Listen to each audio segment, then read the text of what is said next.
following presentation is a teaching by Abraham Emner.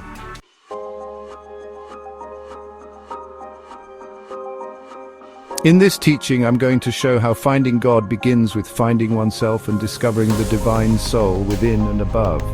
In Jewish thought, the search for God begins not in the outer physical world, the tangible creation, as beautiful as it may be, but rather it begins within oneself. The human soul, according to Jewish Kabbalistic teachings, is intrinsically divine, a spark of God's infinite essence. To truly find God, one must first reconnect with this divine spark, which is both within and above. This profound journey inward reveals the path to encountering God's divine light, which is hidden behind the layers of the physical world.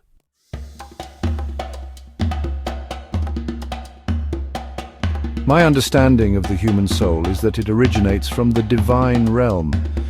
In the mystical tradition of Judaism, there is described 5 levels of the soul: the Nefesh, physical and emotional life force; the Ruach, spirit and emotion; the Neshamah, divine intellect; the Chayah, life force connected to the divine will; and the Yechidah, oneness with God. The Neshamah and the higher levels of the soul are especially significant in understanding our connection to God.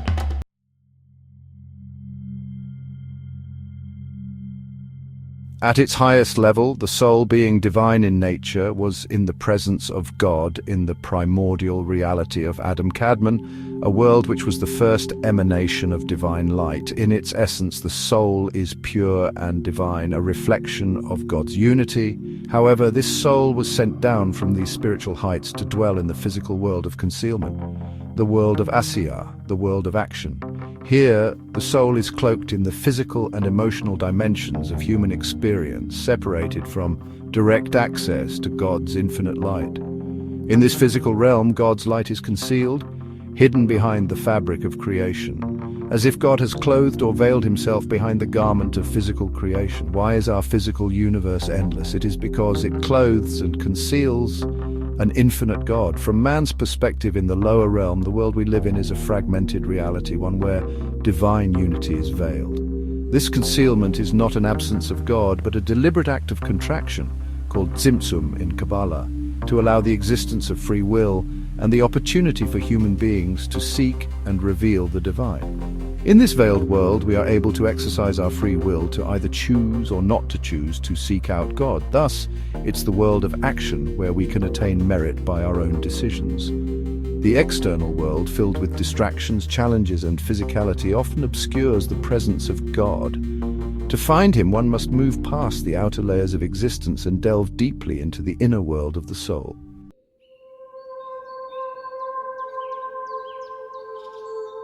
Let's now discuss that journey inward.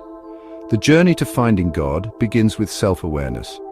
Kabbalah teaches that we must look beyond the Nefesh, which encompasses our basic physical and emotional instincts, our ego, and engage the Ruach soul, which is the spirit that seeks connection to higher ideals. Through the Ruach, we connect to the Neshamah soul, the divine aspect of the soul that retains its connection to God's presence. When we look inward, we need to peel away the layers of human limitation and ego-driven and selfish desires. We should connect with our higher self, the Neshamah, which carries the divine essence.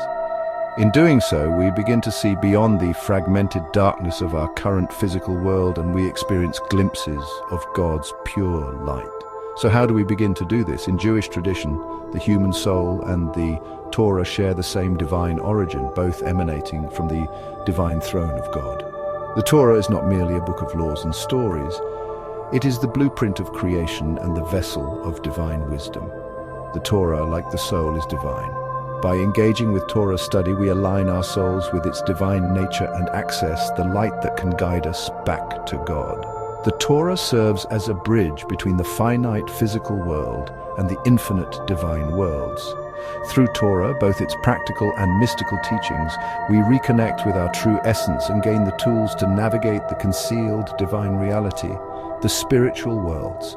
It is through Torah study, prayer, and acts of loving kindness that we elevate ourselves and reconnect with the divine spark within.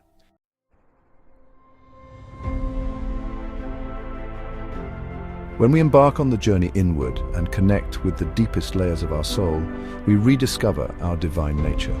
The concealed light of God, hidden in the upper world, becomes revealed through our inner transformation. We come to understand that God is not separate from us, but is present within the core of our being. The concealment was only a filter or a screen, and not an actual permanent barrier. This inward search is not just a spiritual exercise, but a fulfillment of our purpose in the current physical world. By reconnecting with our divine soul and living in alignment with God's will, we not only find God, but also bring His light into the world of Asiya. In this way, the fragmented reality of the physical world is healed, and the unity of creation is restored, which is the ultimate purpose of why Adam, or humanity, had descended into the lower physical realms to begin with.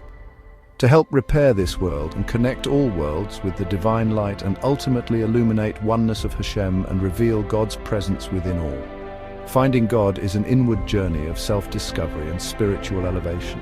By looking beyond the ego and connecting with the higher levels of the soul, we find our true selves and the divine light within. Through the study of Torah and the practice of keeping Torah mitzvot, we bridge the gap between the concealed and the revealed, drawing closer to God and bringing His presence into the world. In this way, the search for God becomes not just a personal journey, but a collective act of redemption and unity for the whole world. Every person taking that inner step towards finding their divine soul is a step towards repairing the world and bringing redemption. Thank you for watching. This has been a presentation of Avraham Eminer. The views expressed here are mine alone and are not meant to be an authoritative representation of any one religious tradition.